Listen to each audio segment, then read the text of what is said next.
మరోసారి మున్సిపల్ కార్మిక సంఘాలను ఏపీ ప్రభుత్వం చర్చలకు పిలిచింది. ఈ రోజు ఉదయం 11 గంటలకు ఏపీ సచివాలయంలో మున్సిపల్ శాఖ మంత్రి ఆదిమూలపు సురేష్, ఆర్థిక శాఖ మంత్రి రాజేంద్రనాథ్ రెడ్డి, మున్సిపల్ శాఖ ఉన్నతాధికారులతో చర్చలు జరగనున్నాయి. ఈ సమావేశానికి మున్సిపల్ కార్మిక సంఘ నాయకులు హాజరు కానున్నారు. ప్రధాన సమస్యలపై గత 7 రోజులుగా మున్సిపల్ కార్మికులు సమ్మె చేస్తున్నారు. మొదటి విడత చర్చలు విఫలం కావడంతో సమ్మె యథావిధిగా కొనసాగుతుంది. సమాన పనికి సమాన వేతనం ఇవ్వాలని ప్రధాన డిమాండ్పై ప్రభుత్వం ఎటూ తేల్చలేకపోతోంది. అవుట్ సోర్సింగ్ సిబ్బందిని పర్మనెంట్ చేయాలని ప్రతిపాదన పట్ల ప్రభుత్వం ఎలాంటి హామీ ఇవ్వటం లేదు. మొత్తం 13 డిమాండ్లు నెరవేర్చాలని మున్సిపల్ కార్మికులు సమ్మె చేస్తున్నారు.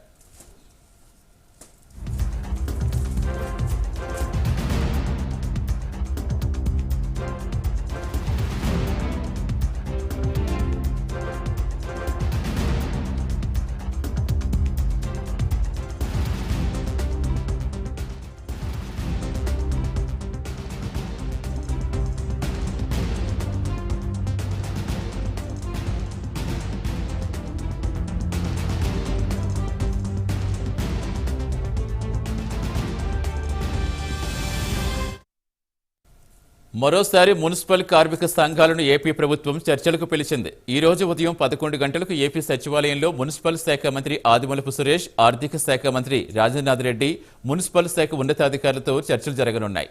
ఈ సమావేశానికి మున్సిపల్ కార్మిక సంఘ నాయకులు హాజరు కానున్నారు. ప్రధాన సమస్యలపై గత 7 రోజులుగా మున్సిపల్ కార్మికులు సమ్మె చేస్తున్నారు. మొదటి విడత చర్చలు విఫలం కావడంతో సమ్మె యథావిధిగా కొనసాగుతుంది. సమాన పనికి సమాన వేతనం ఇవ్వాలని ప్రధాన డిమాండ్పై ప్రభుత్వం ఎటూ తేల్చలేకపోతోంది. అవుట్ సోర్సింగ్ సిబ్బందిని పర్మనెంట్ చేయాలని ప్రతిపాదన పట్ల ప్రభుత్వం ఎలాంటి హామీ ఇవ్వటం లేదు. మొత్తం 13 డిమాండ్లు నెరవేర్చాలని మున్సిపల్ కార్మికులు సమ్మె చేస్తున్నారు.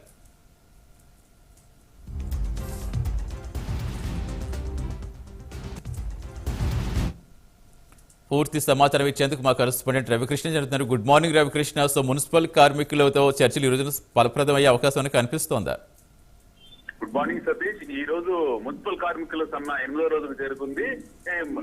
పోయిన 28వ తేదీన ఒకసారి చర్చలు అయితే జరపడం అనేది జరిగింది. అయినప్పటికీ కూడా విఫలమయ్యాయి. గత 8 రోజుల నుంచి కూడా కార్మికులు ఈ సమ్మె చేయడంతో కూడా మున్సిపల్ కార్మికులు మొత్తంగా కూడా పారిశుద్ధ్యానికి సంబంధించి తీవ్రమైనటువంటి ఇబ్బందులు ఎదుర్కొంటున్న పరిస్థితి అయితే కనపడుతుంది.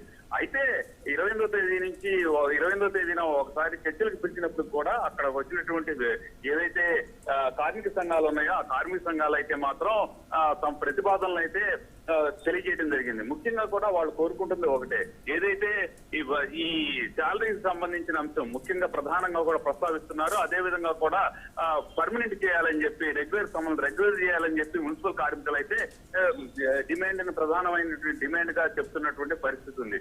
ఈ రెగ్యులర్ గా చేసేటువంటి చేయని పక్షంలో మాత్రం పూర్తిగా కూడా తాము సమ్మెలోకే వెళతామని చెప్తున్నారు. వీళ్ళకి సంబంధించి వివిధ కార్మిక సంఘాలు ఏవైతే ఉన్నాయో వివిధ పార్టీలకు చెందినటువంటి కార్మిక సంఘాలు అవన్నీ కూడా పూర్తి స్థాయిలో కూడా మద్దతు ప్రకటిస్తూ ఉన్నాయి.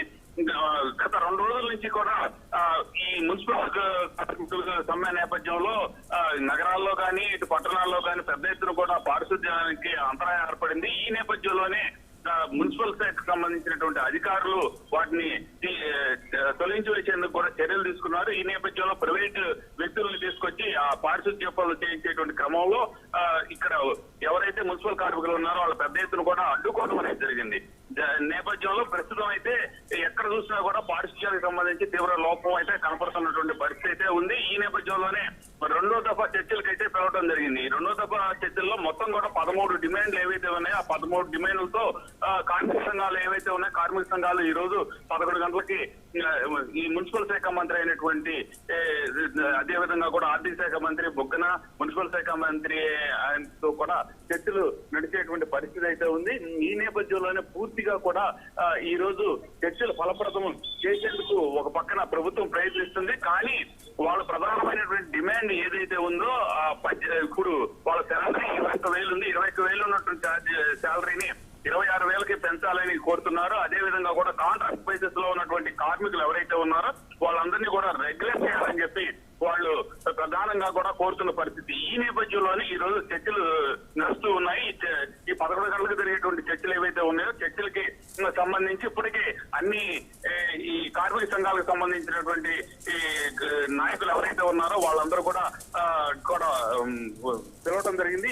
పిలిచినటువంటి నేపథ్యంలో వాళ్ళు 11 గంటలకి చర్చలకైతే వెళ్లేటువంటి పరిస్థితి ఉంది. ఏది ఏమైనప్పటికీ కూడా చర్చల్ని ఫలప్రదం చేయాలని చెప్పి ఒక పక్కన ప్రభుత్వం ప్రయత్నిస్తున్నప్పటికీ కూడా తమకు ప్రధానమైనటువంటి డిమాండ్లు 13 డిమాండ్లు, ముఖ్యంగా కూడా సమాన పనికి సమాన వేతనం అనేటువంటి డిమాండ్ ప్రధానంగా ఉన్నది.